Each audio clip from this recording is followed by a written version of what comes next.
perkara yang mustahil, maka susahlah kita perkara yang wajib, sifat-sifat yang wajib bagi Allah Ta'ala, dan sifat-sifat yang mustahil pada zat Allah Ta'ala, dan perkara yang harus pada Allah Ta'ala. Jadi tak dapat tidak untuk nak mengenalkan Allah Ta'ala, sebabnya kita wajib di atas kita mengenalkan akan Allah Ta'ala sebagaimana yang telah sebut dulu belum pada ni, dia katanya permulaan perkara yang wajib di atas kita orang mukallaf ialah mengenal akan Allah Subhanahu wa Ta'ala. Maka mengenal Allah Ta'ala itu melalui mengetahui akan segala sifat-sifatnya. Maka sifat-sifat yang bersangkutan dengan Allah Ta'ala itu ada kalanya mesti ada setengah perkara tu tak boleh ada pada Allah Ta'ala, setengah perkara tu dia harus bagi Allah Ta'ala. Jadi untuk nak dapat mengenalkan Allah Subhanahu wa Ta'ala, maka tak dapat tidak dengan secara wasilah, dengan secara wasilahnya kita mengetahuikan tiga perkara. Yang wajib pada zat Allah Ta'ala, yang mustahil pada zat Allah Ta'ala, dan yang harus pada zat Allah Ta'ala. Untuk jadi wasilah, untuk jadi tangga bagi kita mengenalkan Allah Ta'ala. Sebab tu dalam qawaid dia katanya al-lil wasilah hukmul maqasid.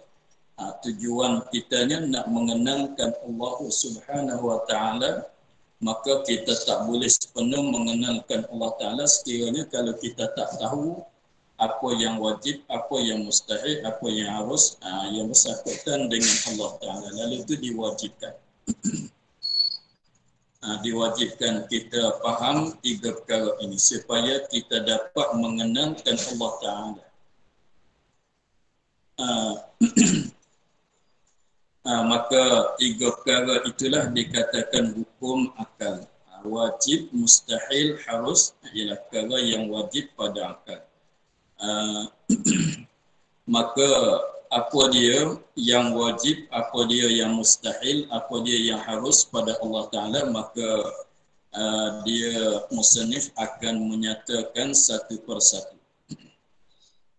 Maka selalu musannif menyatakan dengan katanya dan demikian wajib atasnya, satu lagi, dan wajib dan demikian sama juga wajib kita mengetahui segala perkara yang wajib, yang mustahil dan harus pada hak Allah Ta'ala, dan demikian wajib atasnya, atas mukallaf, mengetahuikan barang yang wajib pada hak segala Rasul alaihi wassalatu wassalam, dan barang yang mustahil atas mereka itu, dan barang yang harus bagi mereka itu bagi segala Rasul.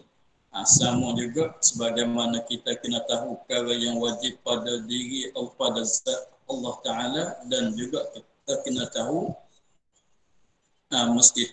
mesti mengenal akan yang wajib pada zat orang yang jadi Rasul.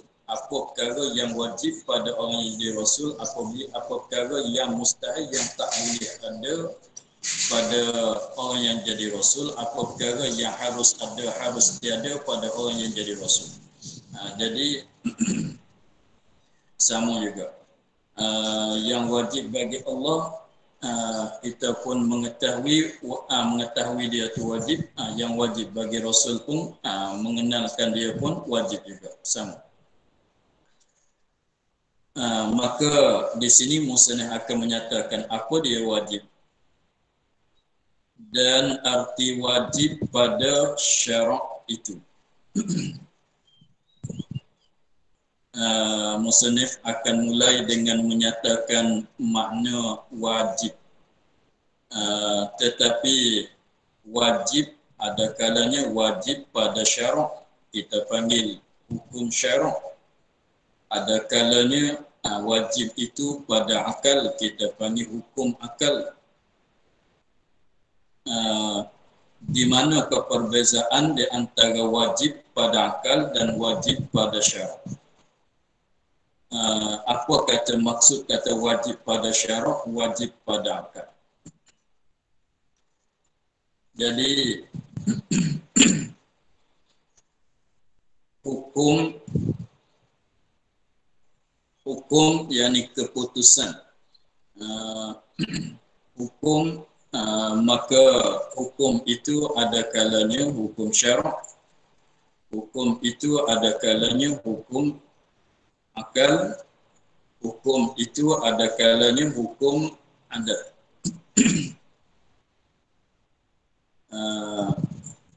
Maka tiap-tiap satu daripada tiga itu kita panggil satunya hukum syarak, yang keduanya hukum akal, yang ketiganya hukum adat. Yang pertama dipanggil dengan kata hukum syarak. Sebab dipanggilkan hukum syarak dengan sebab yang menghukum itu ialah syarak. Yang menghukum dengan hukum wajib, dengan hukum sunat, dengan hukum haram, dengan hukum makruh dan harus adalah yang menghukum itu ialah syarak. Lalu itu digelarkan, dipanggilkan dengan kata hukum syarak. Jadi wajib sebab dihukum oleh syarak dengan wajib. Jadi sunat dengan sebab dihukum oleh syarak dengan kata sunat. Jadi haram, haram tu maksudnya dilarang. Siapa yang melarang? Syarak yang melarang. Syarak menghukum kata tak boleh, maka dibahasakan kan haram itu pada syarak, jadi katanya hukum syarak. Adapun hukum akal, kita panggil hukum akal itu dengan sebab yang menghukum itu ialah akal, bukan dia syarak. Perkara yang dihukum oleh akal, yang dibuat keputusan oleh akal, perkara ni mesti, perkara ni tak boleh jadi, perkara ni boleh jadi ada, boleh jadi tidak ada, maka itu yang dihukum kata mesti ada, mesti tiada, tak ada, mesti ada, tak ada, tak boleh ada, boleh jadi ada, boleh jadi tak ada. Perkara itu yang dibuat putusan oleh akal, maka lalu itu kita panggil hukum akal. Dan begitu juga yang ketiga ialah hukum adat. Sebab dipanggil hukum adat itu sebab yang membuat keputusan, itu ialah adat, kebiasaan yang berlaku, paling kurangnya 3 kali berlaku. Maka kita tilik kepada yang berlaku pada adat, maka itu kita bahasakan hukum kepada adat. Yang dibuat yang menghukumkan dia oleh adat. Contohnya apa dia, apabila kita tanamkan pokok durian, maka akan hasil buah durian, akan berbuah dengan buah durian. Siapa yang katanya mesti kena berbuah dengan jadi buah durian, kalau kita tanam, kalau pokok tu pokok durian, mestilah buah dia ni buah durian. Siapa yang menghukumkan begitu, kata mesti, maka jawabnya adat. Kita tilik dengan maknanya kita tilik kepada adat yang selalu berlakunya. Kalau pokok durian, maka buah pun akan jadi buah durian. Maka itu kalau kita tilik kepada adat. Sekiranya kalau orang kita katanya pokok durian tapi buahnya jadi buah rambutan, maka tilik kepada adat tak boleh jadi. Kalau kita tilik kepada adat, tak boleh jadi. Tak boleh jadi, maka itu dikatakan mustahil pada adat. Jadi pendek katanya, hukum tiga bagai hukum dikatakan hukum syarak. Panggil hukum syarak sebab syaraklah yang membuat keputusan yang menghukum. Kalau kita panggil hukum akal, dibahasakan hukum itu kepada akal dengan sebab akal yang membuat keputusan, akallah yang menghukum. Dan kita panggil hukum adat dengan sebab adat itulah yang menghukumkan. Kata mesti ke, kata tak boleh jadi ke, ataunya boleh jadi kedua-dua. Maka hukum itu terbahagi kepada 3. Maka di sini musannif akan menyata lebih dulu hukum syarak dulu. Dan arti wajib pada syarak bukan wajib pada akal lagi. Wajib pada syarak. Barang yang diberi pahala atas mengerjakan dia dan diseksa atas meninggalkan dia.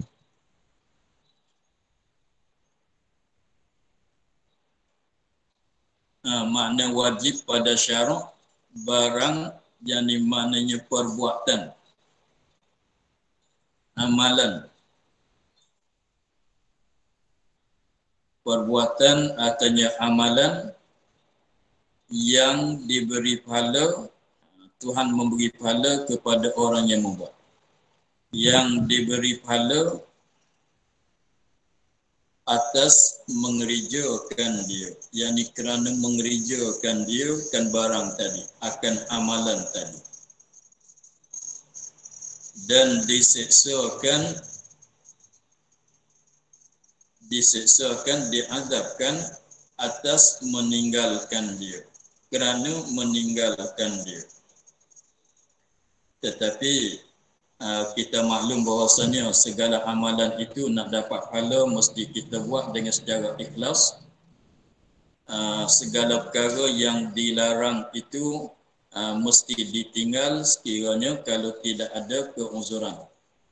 Maka setengah daripada perkara yang diwajib walaupun kalau ada keuzuran boleh juga ditinggal. Sekiranya kalau tidak ada keuzuran maka sepatut diseksa kerana meninggal, kerana tak buat, tidak beramal. Maka itu makna wajib pada syarak, ialah mesti buat, dengan maknanya perkara amalan yang mesti kita buat. Amalan yang mesti kita buat, amalan yang mesti kita melakukan, kita menunaikan, kita mengamalkan. Sekiranya kalau siapa-siapa tak membuatkan perkara itu, sepatut diseksa oleh Allah Ta'ala akan dia. Maka apabila taat, apabila disuruh buat, maka dia pembuat, maka Allah Ta'ala memberi pahala kerana membuatkan dia. Jadi maknanya perkara yang wajib, perkara yang mesti kita orang mukallaf menunaikan. Perkara yang mesti di atas kita orang mukallaf menunaikan. Supaya kita dapat pahala, dapat balasan baik di atas mengerjakan, dan supaya dilepaskan kita daripada kena seksa di akhirat nanti kalau kita tak beramal. Maka itu dikatakan perkara yang wajib pada syarak. Jadi siapa yang mengatakan, siapa yang menghukum kata mesti kena buat, tak boleh tinggal, tak boleh nak tinggal sama sekali, tak boleh nak membiarkan sama sekali, siapa dia yang mengatakan begitu? Jawabnya syarak Allah Ta'ala. Maka lalu itulah dipanggilkan seperti mengetahui. Misal bagi wajib pada syarak yang munasabah dengan tempat kita di sininya, seperti mengetahui dengan ada Allah. Itu misal saja. Yang banyak lagi bagai-bagai yang wajib. Seperti kita maklumlah, sembahyang 5 waktu, puasa bulan Ramadan, zakat, haji dan lain-lain lagi. Maka di sini setengah daripada perkara yang wajib pada syarak ialah mengetahui oleh orang mukallaf dengan ada Allah. Tahu kata ada Allah itu setengah daripada perkara yang wajib pada syarak. Tahu dengan ada Allah, tahu kata Allah ada, tahu kata ada Allah, tahu kata Allah itu ada, mengetahui itu maksud kata mengetahui dengan ada Allah. Tahu kata ada Allah itu setengah daripada perkara yang wajib pada syarak. Dengan maknanya wajib di atas kita orang yang mukallaf usaha belajar untuk nak tahu kata Allah itu ada. Usaha belajar untuk nak dapat tahu katanya Allah Ta'ala ada itu ialah perkara yang wajib pada syarak. Tahu dengan ada Allah. Usaha belajar supaya dapat tahu kata Allah itu ada ialah perkara yang wajib pada syarak. Sama juga dengan solat 5 waktu wajib pada syarak juga. Maka lalu itulah apabila sembahyang 5 waktu, apabila kita tunaikan sembahyang 5 waktu dengan secara ikhlas, Allah Ta'ala akan beri pahala kepada kita. Dan sekiranya kalau siapa-siapa yang meninggalkan sembahyang dengan tidak ada keuzuran, maka sepatut diseksakan dia. Tetapi nak melakukan seksa ke tidak, azab ke tidak, terhenti di atas ampunan Allah Ta'ala. Kalau Tuhan kandak nak mengazab, maka Allah Ta'ala mengazab. Sebab ada hak nak mengazab sebab dia tak tunaikan perkara yang diwajib. Tetapi setengah orang tu Allah Ta'ala mengampunkan akan kesalahan dia sebab rahmat daripada Allah, tak menafilah. Jadi maknanya siapa-siapa kalau tak sembahyang sepatut diseksakan. Bukan kata mesti diseksakan. Orang tak sembahyang, orang tak puasa, begitu juga orang yang mengerjakan perkara yang haram, kita katanya sepatut diseksakan. Sepatut diazabkan. Adakah diazabkan, adakah diseksakan, maka itu terhenti di atas rahmat Allah, ampunan Allah. Sebab beberapa ramai orang yang tak sembahyang tetapi tak kena azab dengan sebab tinggal sembahyang. Sebab apa? Sebab dia dah taubat, Allah Ta'ala dah ampun. Tetapi kalau fardunya Allah Ta'ala tak mengampun, maka sepatut diseksa lah dia dengan sebab diazabkan dia dengan sebab tak sembahyang tadi. Misal di sini seperti mengenal, mengetahui dengan ada Allah Ta'ala, maka diberi pahala atas mengetahui itu. Kalau kita usaha belajar sehingga kita dapat tahu kata Allah itu ada, maka dapat pahala lah kita. Dan diseksakan atas ketiadaannya, ketiadaan mengetahui. Siapa-siapa daripada orang mukallaf tak tahu kata ada Allah. Dia tak tahu kata Allah itu ada. Dengan sebab dia tak usaha belajar, tak usaha mengkajikan, tak usaha memikirkan, sehingga dia tu dapat tahu kata Allah Ta'ala ada, dia tak usaha, maka duduk dalam keadaan tak tahu kata Allah ada. Tak tahu ni dengan maknanya tidak yakin dengan ada Allah. Dengan maknanya tahu juga tapi tidak yakin. Tahu atas jalan syak, barangkali ada. Boleh jadi ada. Tuhan tu boleh jadi ada. Allah tu boleh jadi ada. Itu tak panggil kata mengetahui lagi. Sebab itulah lagi akan datang akan menyatakan bahawasanya nak jadi kenal itu mesti kena tahu dengan secara berdalil, dengan secara ada dalil. Dalil ijmal ke atau dalil tafsir. Itu setengah daripada perkara yang wajib, ialah kita tahu kata Allah itu ada. Maka sekarang kita dah tahu kata Allah itu ada, maka diberi pahala kerana kita tahu itu. Maka mana-mana orang mukallaf, seperti orang kafir pun orang mukallaf, dia tak tahu, dia tak yakin dengan ada Allah, maka berdosalah dia. Berdosa kufur dia tu satu dosa. Berdosa dia tak sembahyang itu satu dosa. Berdosa orang kafir tidak berpuasa itu satu dosa. Dosa dia tak tahu kata Allah ada pun itu satu dosa. Orang kafir berdosa sebab tak beriman tu satu dosa. Tak tahu kata Allah ada, Allah kekal, Allah kuasa, itu satu dosa pula. Itulah misal bagi perkara yang wajib pada syarak.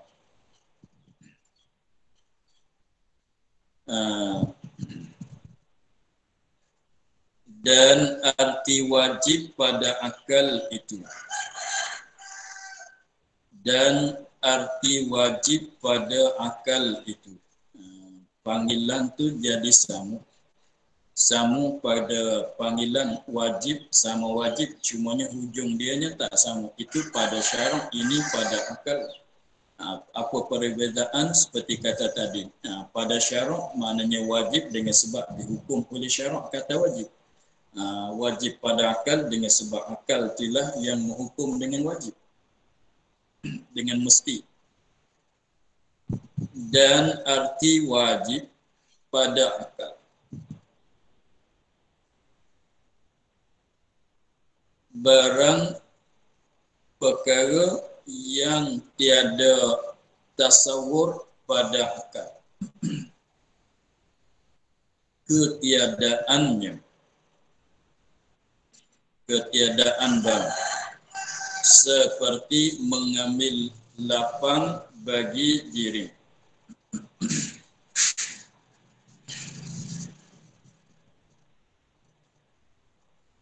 Dan arti wajib pada akal. Jadi belum pada kita nak mengertikan apa yang wajib, apa yang mustahil, yang harus pada akal. Belum pada tu kita mesti tahu bahawasanya perkara setengah-setengah perkara tu ada, setengah-setengah perkara tu tidak ada.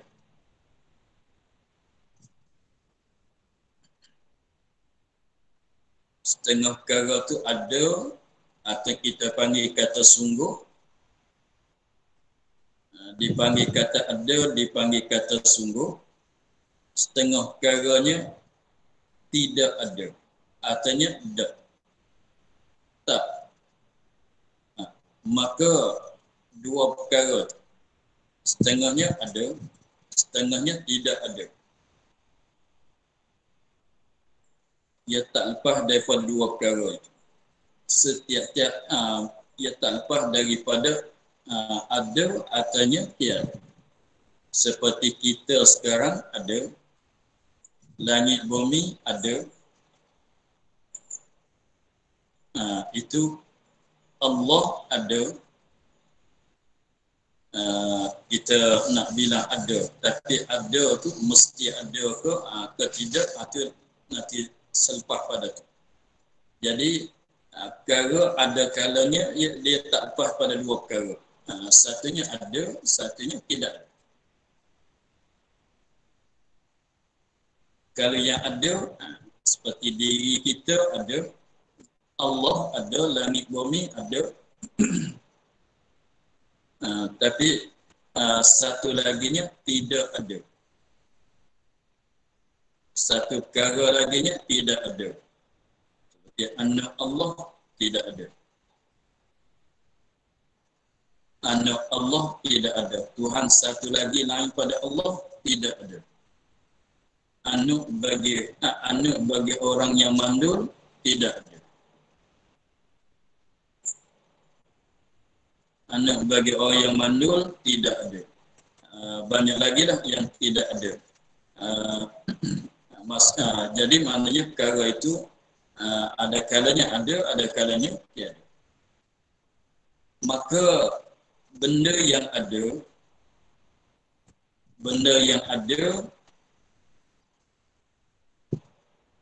kalanya mesti ada. Tak boleh tak ada sama sekali. Setengah pada perkara yang ada itu dia ada, mesti ada. Tak boleh tak ada, tak boleh tidak ada sama sekali.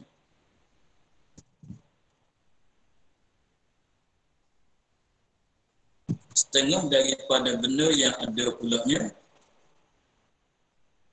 walaupun sekarang dia ada, tetapi boleh jadi tidak ada. Dia boleh jadi tidak ada.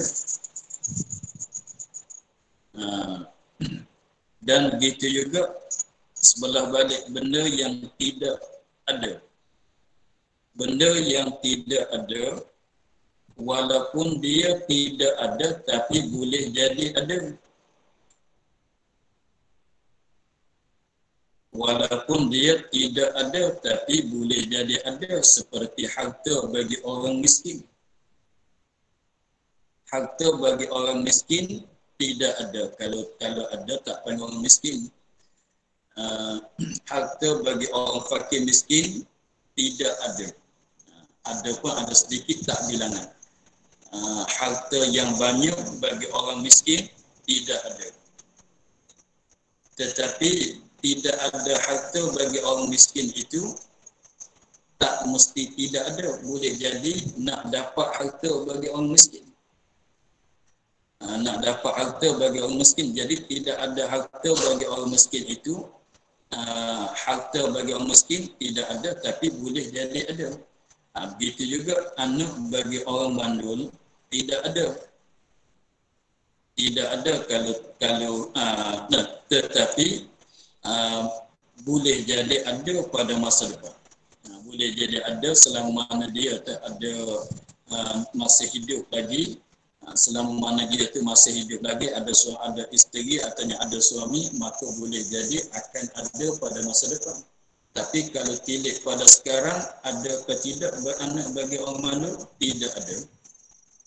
Tetapi boleh jadi ada, mana terima ada.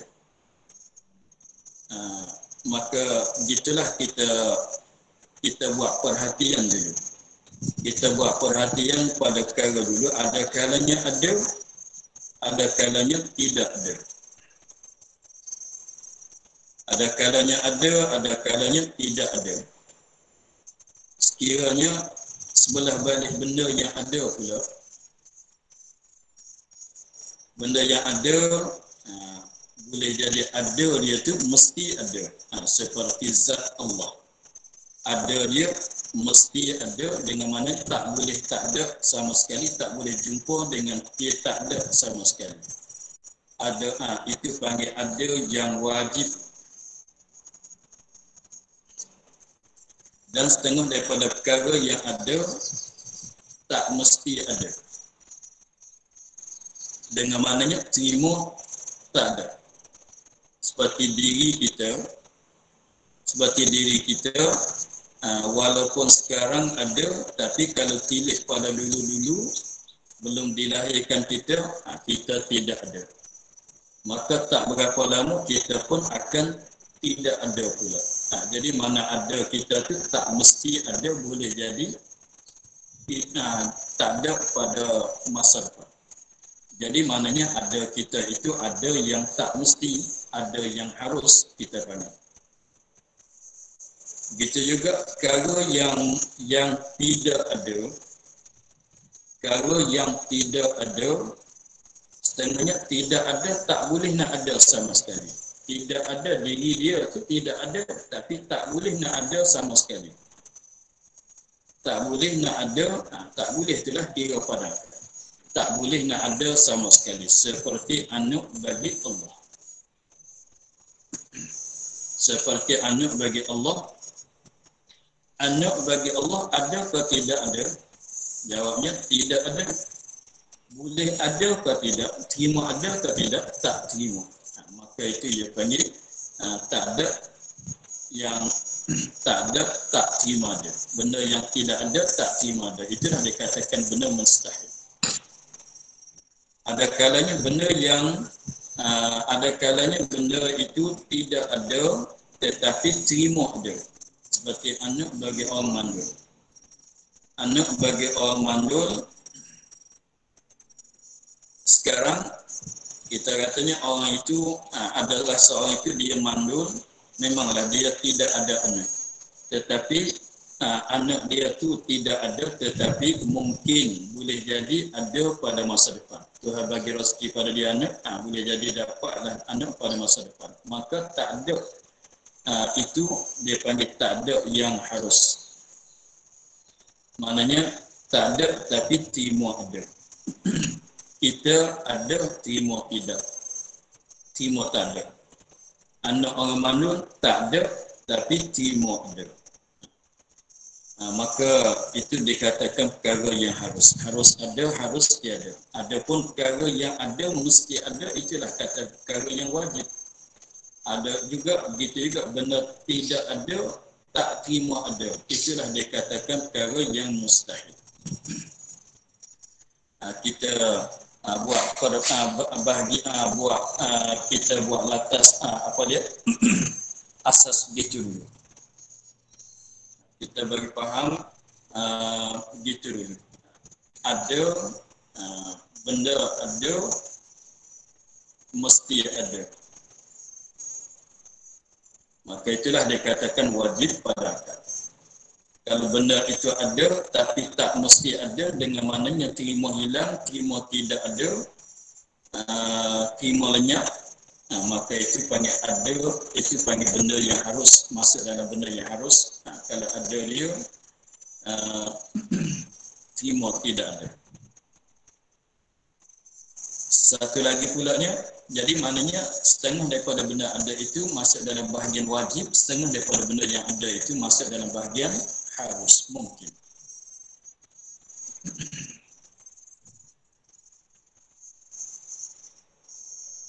Dan pulanya kalau yang tidak ada, tak terima ada, itulah dikatakan benda mustahil. Benda tidak ada, tak boleh ada sama sekali, itulah dikatakan benda mustahil. Tetapi kalau benda itu tidak ada tetapi terima ada, masuk dalam bahagian benda harus. Masuk dalam bahagian benda harus. Jadi maknanya apa dia? Ada terbagi pada dua, tiada pun terbagi kepada dua. Ada terbagi pada ada, mesti ada. Satunya ada, mesti ada. Kalau yang ada tetapi mesti ada. Yang keduanya benda, maka yang pertama sana itu ialah perkara yang wajib. Yang keduanya ialah ada tetapi tak mesti ada. Terima tidak ada. Maka itu masuk dalam bahagian jaiz. Yang tak ada pulanya, kalau benda itu tidak ada, tak ada, tidak ada, tak terima ada, itulah dikatakan mustahil. Kalau tidak ada, tak ada, tapi terima ada, itu masuk dalam bahagian yang jaiz. Jadi maknanya ya, dia ada terbagi pada dua, tiada terbagi pada dua, maka jadi empat. Ada mesti ada, wajib. Ada tak mesti ada, itu harus. Tiada tak apa dia? Tiada tak boleh ada. Benda tiada tak boleh ada. Benda tiada tak boleh ada, itu benda mustahil. Benda tiada tapi boleh jadi ada, maka itu benda yang harus juga. Itulah kita perlu tahu supaya mudah-mudahan kita dapat faham apa yang dimaksudkan dengan katanya arti wajib pada akal, arti mustahil pada akal, arti harus pada akal. Itulah latar belakangnya lebih kurang. Maka tengok dengan masa kita akan sambung semula. InsyaAllah minggu depan kita sambung dengan katanya dan arti wajib pada syarat. Untuk ini, wallahu a'lam, walhamdulillah rabbil alamin. Bismillahirrahmanirrahim. Alhamdulillah rabbil alamin. Wassalatu wassalamu ala asyrafil anbiya'i wal mursalin wa ala alihi wa sahbihi ajma'in. Wadi'an amalana falisatan liwakilkan amrahina nasta'inkan fara'ina wa nafasina masalina faradina alaina wa tahdid subhanahu wa ta'ala wa satin wa yasifun wa salam salim alhamdulillah.